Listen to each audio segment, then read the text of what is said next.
recruiting and shepherding Christ-centered families to help children in foster care. Well, it goes back to one of my phrases I say all the time: nothing succeeds like success, because our kids often have that faulty belief system where the world has taught them that something is wrong with them because of their trauma history. And so it often affects what they believe about themselves. Okay. They may be capable of more than that. Okay. But they don't know that. And so they have to learn what they can do. And so if we move that bar back and we allow them to succeed at some things, it can often propel them to even more success in that. Hey, welcome to the Fostering Collective podcast. My name is Steve Alberts. On behalf of all of us here at the Fostering Collective, we recognize the value of your time and want to thank you for your trust in us. Our prayer for our time together is that it will be a place where you can stop just for a moment and engage or re-engage with the call God has placed on your family's heart. We want to help you dream up new ideas, form powerful strategies, and shape the home that is a place where God can heal and restore hearts. You know, healing and blessing are actively taking place for children in foster care in East Texas. So without wasting any more time, let's dive in. We're excited that you're here, and we're praying for you as we embark on this journey together. Well, it is so good to be with you here today, and I'm glad that you tuned in and you got everything all settled. Get your your paper and your pen and begin to take some notes, because I have with us one of my favorite people here, Jenn Tosh. Jenn, you are part of the Fostering Collective, but you're not in our office. You're remote, and I'll give you a chance to talk about that. But we just want to say thanks, everybody, for listening in and wanting to know more about what we're going to be talking today. It's going to be amazing. So, Jenn, tell us a little bit about your ministry and where you're at. Yes, I started with the Fostering Collective in September. We opened a Mount Pleasant office that serves the northern 9 counties of Region 4. Our goal is to provide all that the Fostering Collective does: support, shepherding, recruitment, engagement, all those things in the northern part of Region 4. So I'm excited to be a part of the Fostering Collective. Yeah.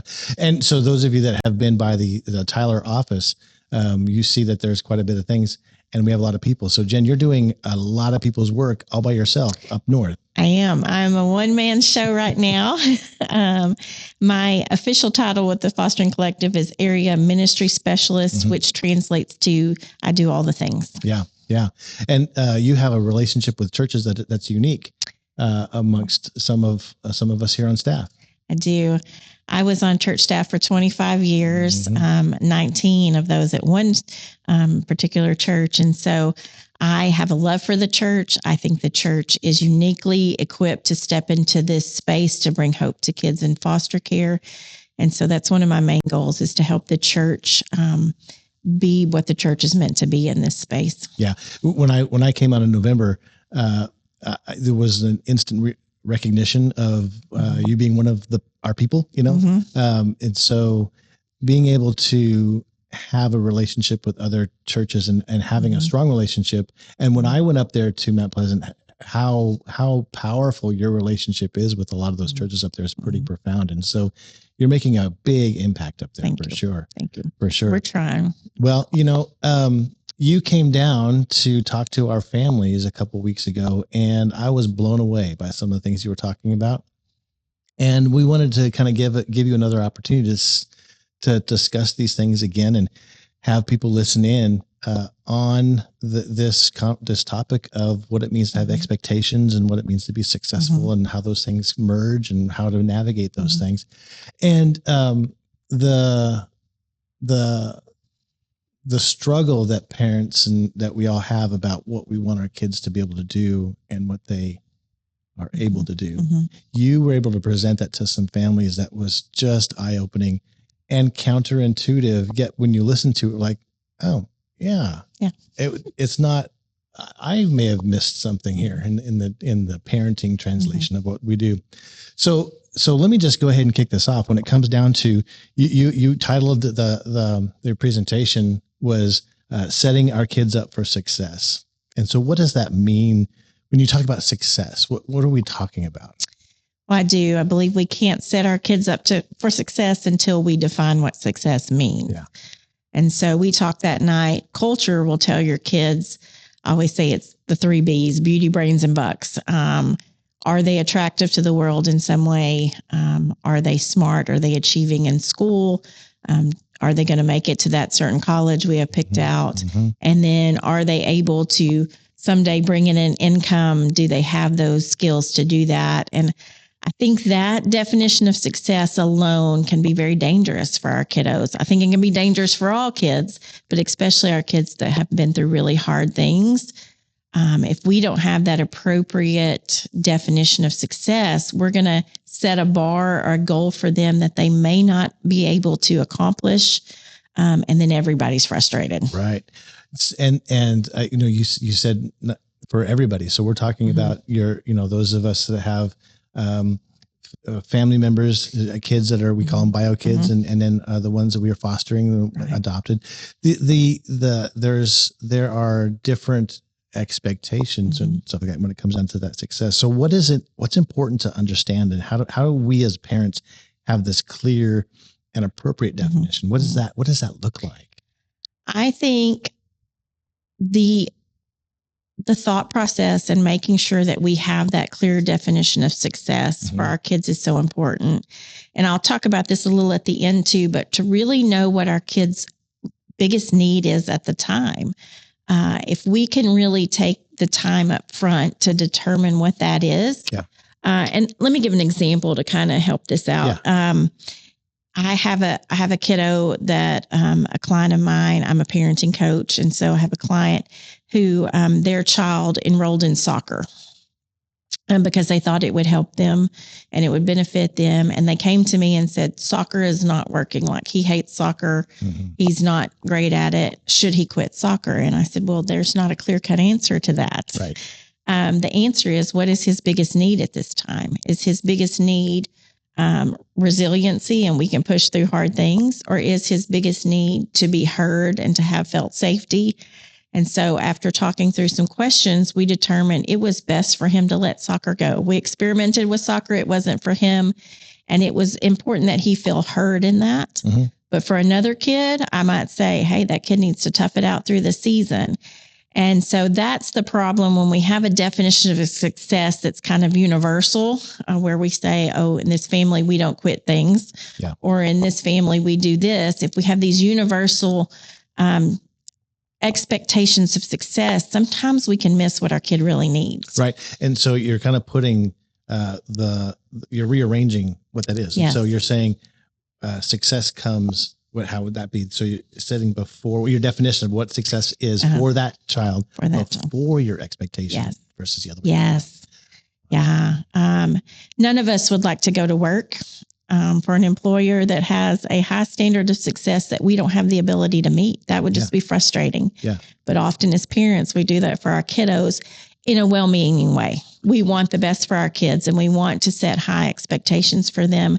And it's not that we're saying our kids can't reach those things. It's saying we have to have the appropriate level of expectations, of demands, of all those things for them so that they can succeed more. Yeah. Yeah. So, can I kind of give a story myself as you're talking? I like to teach art.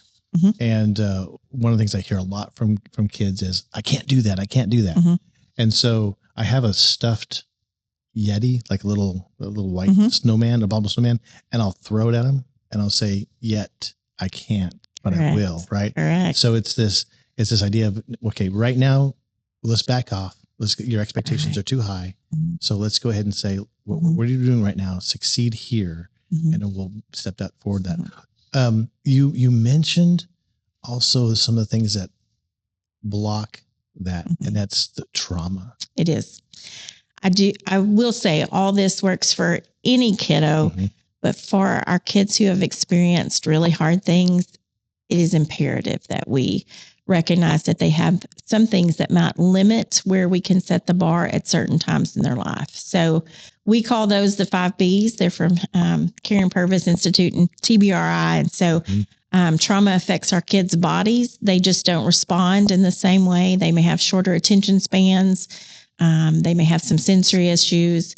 It changes their biology as far as how as their body processes even illness and disease, their nutrition, all that plays a part in that. It changes their brain. And so they don't think about things the same. Their brain doesn't process things the same. And so we have to acknowledge that. And then the two big ones to me are their beliefs. If a kid has a faulty belief system and we set a bar too high for them, we're never going to be successful in that. And then finally, we know that trauma affects how our kids behave. And that's the part that's easy for us to see. Yeah. But all these things are important in that.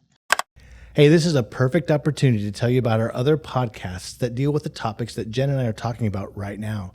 So if you look in our library, you're going to see episodes like we talk with Christy Sowell about de-escalation. We talk with Tiffany DeVault about shame and how our language of shame incorporates and kind of seeps into some of our parenting techniques.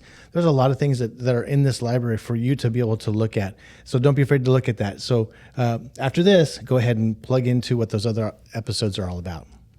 So you're talking about the support. So you're telling us when you're looking at that success and you're trying to get that expectation, take in some of those traumas and consider those. Those are important to consider. They are. A lot of times we're told, don't let that be a part of your parenting. And you're saying it has to be. It does. We have to take our kids past. They're not defined by it, right? But we have to take it into account when we look at what they're capable at this time of doing. I believe kids have tremendous potential, but we have to take it at a pace that's beneficial to them and achievable for them as well. Yeah, because right when you just said beneficial to them, I thought sometimes in love and then in what we want beneficial. We're looking at their future and going, we want to benefit their future. So we kind of put that future ahead. We do. Yeah. Yeah. I think we're often just fearful. If we lower the bar or if we see things from a different perspective, what if that doesn't help them be successful? But what if that's the thing that's keeping them from being successful is our big expectations of them? Yeah. And you keep on saying it. I'll just reiterate it. It's not that you're not forgetting about some of those goals that you have in the future. It's just that let's take a look at the expectations right now. Yes. I love that. I love that. You shared a story. Tell me that story. Tell us the story again. I love this story and I hope I can relay it through the microphone, but I have a son who is 6 feet, 5 inches tall. He towers over me. I'm 5'2", if you know me. I have a niece who is even shorter than that. She's about 5 foot right now as a 15-year-old, but this happened when she was in 3rd or 4th grade. My son was on the varsity basketball team and we were at one of his practices and watching him, and all the boys, as they would leave the gym, would run up and hit the thing that measures the vertical leap measure, that you reach up and knock them out of the way. That the bottom rung on that starts at about 6'3". And so my precious little 3rd grade niece, who is about 4.5 feet tall, took about 3 or 4 steps and jumped up and tried to hit that rung. And of course she missed by a long shot. And her little tenacious self looked at me and said, maybe if I just back up. And I was like, I don't think that'll work, but let's try it. And so she got a good running start and she just was never going to be able to hit that. And so if in our parenting, if that's how it's often for us, if we have a high expectation that's just not possible for our kiddos, they can try and try and try, and they're not going to make it. We're frustrated, they're frustrated, and everybody feels like a failure. But for a 4 foot, 5 inch girl, she had a pretty good little jump, but she just had the wrong starting point, the wrong goal in that. Wow. That's really great. And so you are, I want to put us in this place where I was. So we're in this room. There's a lot of families there. You're up at the front and you're going through some of the slides. I was the one clicking through the slides and everything. And I clicked on the slide that said, be brave enough to lower the bar. And I think this is where the crux of this whole conversation is. Be brave enough to lower the bar. What does that even mean?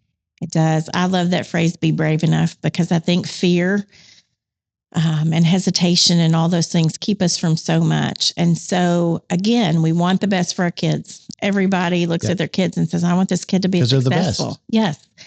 We don't get into this parenting gig to raise unsuccessful kids. And so, but to be brave enough to go, how can I lower the bar that will help my kid be successful in the future? It's not that we're lowering the bar forever. Right. Just like we said. Yeah. Yeah. It is that for now, we're going to help them succeed and give them realistic goals. And then we can raise that bar. Yeah. The goal is to raise the bar. The problem is when we set the bar too high to start with. So how can we lower our expectations? Yeah. What's expected of them? We don't want to lower it too much, but we want to lower it to the appropriate place so that they can learn they have the ability to be successful and they can take some accountability for raising their own bar too. Right.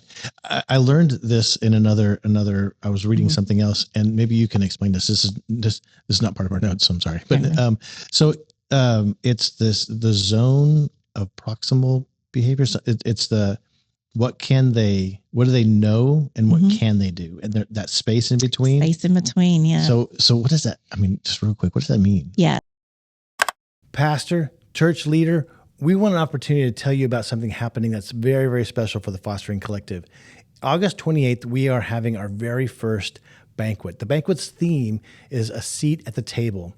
In order for you to be able to hear and know what the details are, I've invited Justin Hayes, our executive director, and he wants to tell you a little bit about this banquet. Hey, everybody. I am excited to invite you to have a seat at the table for our first annual banquet for the Fostering Collective. And I know what you're thinking. Oh, no, it's another one of those fundraising banquets. And it is a fundraiser, but it's also an opportunity for us to just celebrate everything that God has been doing in East Texas and how he is using our faith community to really love these children in foster care and really support our families. Y'all have been doing a wonderful job, and we just want to celebrate that. We also want to just raise awareness for those that may not be aware of what all is going on and all the ways that they can help. And so here's what I would love for that night. I would love to see many of our churches represented. I'd love to see a table for each one of your churches where you are bringing some of your main leaders and people that you want to help cast the vision to. Allow us to cast the vision, and then you can follow up with them so that you can help them to understand all the ways that you as a church can just fulfill God's calling to care for the orphan and the vulnerable. And so I hope that you will come. It's August 28th at 6 p.m. at the Crosswalk Center at Green Acres. And together, we're going to be able to celebrate all that God is doing. Well, it goes back to one of my phrases I say all the time: nothing succeeds like success, because our kids often have that faulty belief system where the world has taught them that something is wrong with them because of their trauma history. And so it often affects what they believe about themselves. Okay. They may be capable of more than that. Okay. But they don't know that. And so they have to learn what they can do.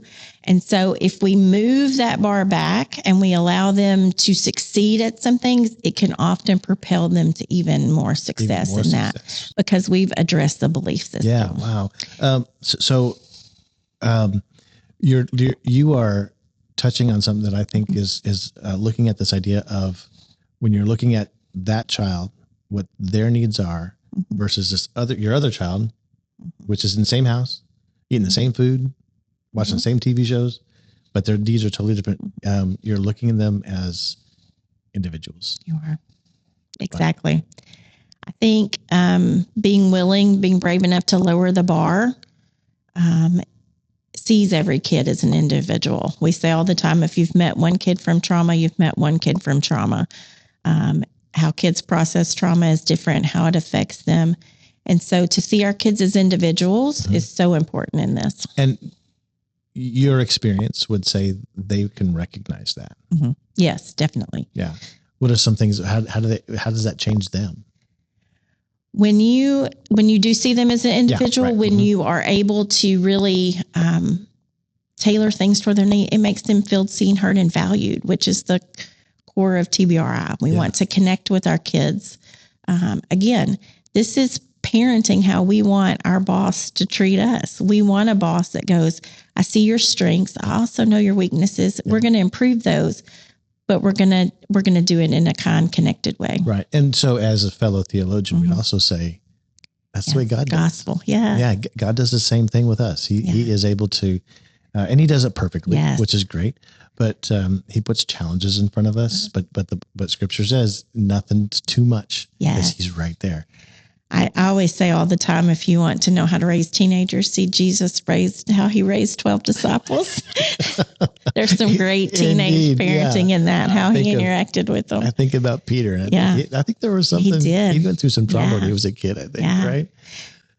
So we have, when they're being seen as individuals, they're now, you're parenting in a biblical way. You're parenting in a way that's I like to call it God's economy. And so there's a unity. There's something that goes on there. There are some inherent, and we talked about fear was one of them. But are there other connections to barriers? Have you what other things have you seen parents go, yeah, but? I think there are three, and we've mentioned fear. And remember, fear, concern is okay. Yeah. Fear is not, because when we fear, it keeps us stuck, or it controls us. And so we have to really be careful in that. But I think the other two are equally important. Number one is universal standards in any way. And this can play out a lot of different ways in families. It could be phrases like, in this family, we go to college. It could be as in, sometimes we'll say to our kid, but you're 9 and 9-year-olds should be able to do fill in the blank. That's a universal standard. I've said those things before. I know we all have. It could even be, we get a phone at 13. Well, what if your kid's not ready for a phone at 13? So we have to be careful of those universal standards with our kiddos in any form. And the second is comparison, which is really hard for parents of kids who have been through hard things, because we look at what other kids are doing and we go, oh, our kids should be able to do that. Or I want to have that accolade for my kid. Just today, I was scrolling through social media and I saw so many parents posting, oh, my kid made great on their STAR test and my kid did this. And I just prayed, my heart went out for what about those parents whose kids didn't? And it's important to recognize our kids are individuals and we have to stay in our lane. And often we only see the good that other people put out there. So those kids have struggles too. Right. You're just more aware of your kids. Yeah. The Facebook syndrome. Oh yeah. It's just you got to realize those are stories that are they're filtered. Yeah. They're nowadays they're even corrected by AI. So I mean it's pretty crazy. So let's delve deeper into this. Your presentation also talked about this idea of being when you're looking at, you've correctly prioritized success and expectations. You are now focusing on your child and what they can do and what they want to do. So you're managing all that. You become more aware of their individual needs. You begin to, what I was hearing you talking about was you begin to hear things differently from the kids about what they're saying. And you use the phrase can't versus won't. Yeah. The crossroads of can't versus want is the big challenge for all of our parenting, because we really don't want to ask our kids to do what they can't do. But sometimes it's hard to know what is can't and what is won't. And so I always have a few little tricks up my sleeve that I ask parents to do. A few things that you can, if you're trying to decide, is this something they just don't want to do? Is this rebellion, or is this something that they really can't? A couple of things would be, number one, take out the heart of it or the demand of it. So maybe it's math and they're really struggling. Like, hey, let's try to do some math problems that aren't for a grade or that don't have the pressure of that, and see what they can do in that situation. That'll tell you it's not math that they're struggling with. Maybe it's the social skills or the pressure of a test or those things. And so we have to look at that. Also, to make it fun, if it's like a household task, you're like, why can my kid not pick up their room and get their laundry to their... So let's make it super fun and see if in that fun environment without the pressure, they can do that. But what if they really can't? That's going to show those things. And then to really ask, why might this be hard for my kid? Going back to those 5 Bs. could this be something biological? Could this be something going on in their body? Or how does their brain think about this? Why could this be hard for my kid that it might not be for other kids? And sometimes being a detective in that, you can go, oh, they have test anxiety. Yep. Okay. So their anxiety's high. So this is what we need to address instead of they just can't do math. Right. Can I tell a story? Another story. So again, we were going through homeschool. We homeschool, and so our oldest daughter, we were going through some of her math, and she hated math, and where she wouldn't do it. And we're like, what? And then it took a little bit, and we learned that she was it's like number dyslexia. Yeah, kind of dysgraphia, kind of. Yeah, something. Yeah. And so we learned that, and we realized, oh, it's not that she won't, it's that she can't. So we had to tailor her math education, and she blew the doors off of those homework tests and all those kind of stuff. And so it was really cool. Yes. Yeah. We can miss those things if we have those universal standards. And if we're not willing to be a detective in that. You got by a certain age, you got to have your timetables, and you've got everybody else knows it. Yes, I got it. Everybody else reads by the time that they're 6 or 7. Well, not necessarily. Yeah. So let's now get in some. I can tell some parents. I can feel it from over this microphone. There's What do I do? What do I do? Yeah. So you gave great tools for parents on how to lower the bar. I have 2 that I use a lot when parents come in and we determine this probably is a can't, or it's a situation where we need extra support. Because sometimes it is, I can do it, but I need extra support in that. And I gave a illustration that night as we set up this stage here, but I had a car and that the cruise control went out in it. And for about 4 or 5 months while I was searching for a new car, I didn't have cruise control. Well, I've since bought a new car and its cruise control works great. I often forget to use it. In fact, as I drove here today, I forgot to turn it on. I am capable of turning on my cruise. It is 2 buttons I push on my car, and I, as an educated person, can do that. The problem, though, is not that I'm defiant. It's that I developed this habit and my brain tells me I don't have it and I forget to use it. So again, can't versus won't can sometimes be they can do it, but they're going to need extra support. So when I'm on the phone with my mother, I talk to my mother a lot on my way to the office. She'll say, have you turned on your cruise control? Which is just a support in that. So we call that scaffolding. It is just an extra support, just like you would see construction workers use scaffolding. It gets them to a higher point. So how can we provide as parents support? How can we come alongside and give them the extra encouragement? What can we do as the adults to help this kid be successful? And again, I think it's important to mention one of my favorite phrases in this is it's for now, it's not forever. Right. Okay. And that goes back to fear. We're fearful if we give them support now, we'll be doing it in 5 years. And research says no, if we give them the support they need, they will get the self-efficacy and the self-confidence to be able to do it themselves. So to really step back and go, this is the task I'm asking of them. I think they can do it with a little bit of help. And so how can we support them? I had one client that the goal was to get her kids laundry. She wanted him to take care of his own laundry. But the whole process was just overwhelming for him. And so he just did none of it. And it became this big battle at home. So how can you support him? And so we started with his task was to get the laundry from the room to the laundry room. And that's where we stopped for a few weeks. And then we added the next thing you do is now you got to put it in the washer. Then mom will take over. Again, we're giving him that scaffolding and support. Maybe you carry a basket alongside of him and like, hey, hand him, pick up the shirt and say, put this in this basket.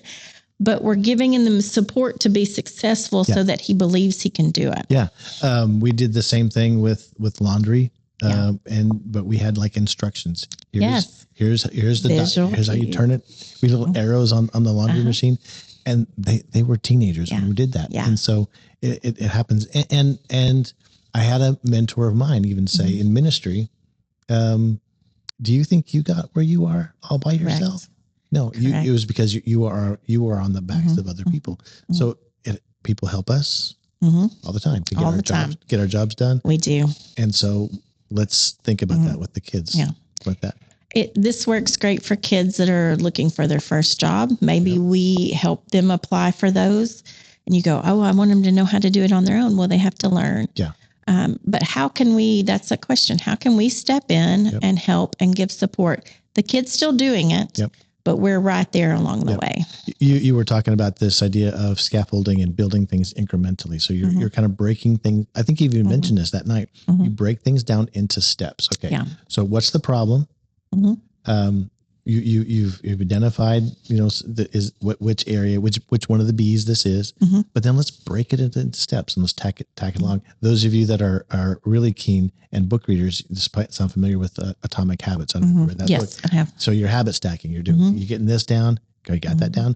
Now let's try this and add that on and then that on. And so you're building it just like what does with us. It is. Yeah. And it takes it takes some work and some little extra steps. But the benefits are just exponential because we are going to raise self-efficient kids if we can help them along the way here. So we use the phrase pay now or pay later. Correct.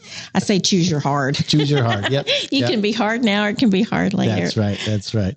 All right. What's the next one? I will say the second one kind of piggybacks on that. And I call it climb the ladder. Okay. Yeah. And I want you to imagine the rungs on a ladder. Some ladders have 5 steps. Some ladders have 25 steps. And it's like that with our kiddos. But we really use climb the ladder for big tasks, big goals, long range things. So you have a teenager who wants to go to college, but that might be a struggle for them. How can we break that down into smaller rungs that we climb? So it might be that they observe some classes up front. Okay. They just go and observe. It might be that we only take 1 or 2 classes to start with. And people are like, no, they got to take a full load. No, they don't. Okay. Maybe we take 1 class and we take it in something they're really good at and they're going to excel at it so that they learn, hey, I can do college. Yeah. Maybe our first class isn't college algebra, And so then we do 2 or 3 more. Please, Lord. No. Yeah. And then we can build up to that. Maybe they take online classes where you can help them navigate those things, not doing their tests for them, but you can help navigate in that way. Maybe you're providing a tutor for those hard classes.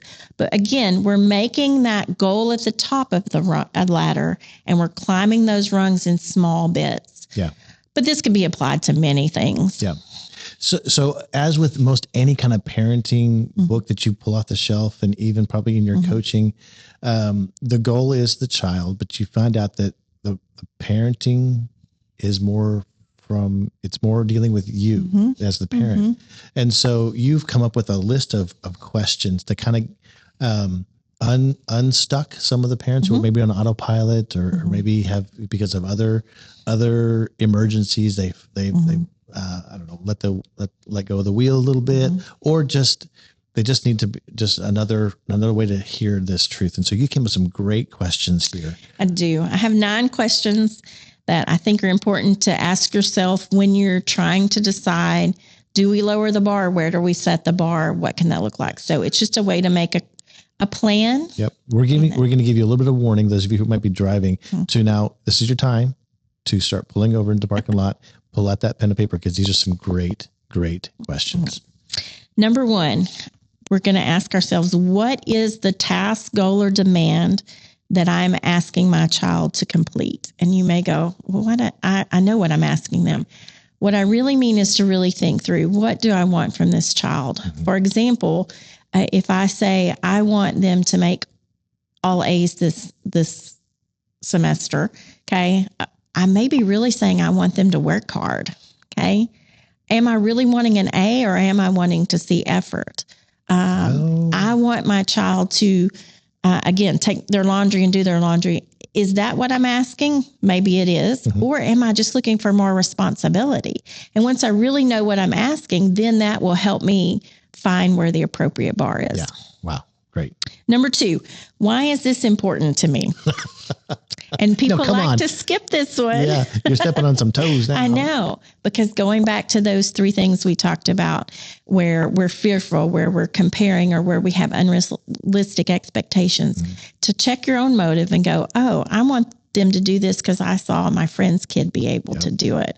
Or this is important to me because this is just what we do. Or, hey, I really think this is good for my kid, but we need to examine our motive. Okay, good. Number 3, do I really believe my child is capable of this task? Yes or no? But to take the time to really say, are they capable of fully completing this by themselves? And to kind of check that, which leads to the next one. Why is this task, a goal, or demand hard for my child? What parts of this could be hard for them? And we mentioned that earlier. What's in their past? What's the current situation they're doing? What just makes this hard? And again, if we can identify that, we can address that and allow them to be successful in other things. What can my child do? Because rarely when we ask a kid to do something is the answer they can't do any of it. They can do something. And so going back to the laundry illustration, he was capable of putting clothes in the basket and getting it to the laundry. He just got overwhelmed with the washing machine and all the stuff. Okay. So we're going to set the bar there. We don't want to set the bar too low. What can they do? And then what can't they do? And how are we going to raise that? So what can my child do? Yeah. The next one is how can I help them reach this goal or completed task? What's my part? What can I do to help for now? Not forever, but for now, what can I do? What supports can be used to help? Whether that is IEPs at school, whether that is visual reminders at home, like you mentioned earlier, whether that is an outside tutor, whether that is all kinds of things. Yeah. But what are some supports and resources available to me that might be helping this? It's the last one, I think the biggest one here. How can I break this down into smaller steps? Yeah. How can I do that for them? Sorry, that wasn't the last one. You got one more. Well, and then what is my child's biggest need? And we talked about that earlier, but to really go right here, their need is for responsibility. So I'm going to raise that bar a little bit higher to teach them responsibility. Or man, they have a need to be heard. They have a need to hear their voice heard, or all kinds of things can help in that. Yeah. It was an amazing night. And I could tell that there were a lot of parents that were impacted by that. And I think that it's really great that we can now kind of share this on a longer goal, and we can have people listen to it. And I would say to people listening, share this with other people and say, hey, because you're going to hear other parents say, oh, this, and you go, I just heard something. But it's really great that you're listening to us in your car or in your quiet time. But what's even better is a conversation. So Jen, how can they get a hold of you? Sure. My email is Jenn, 2 N's, Jenn, at the Fostering Collective.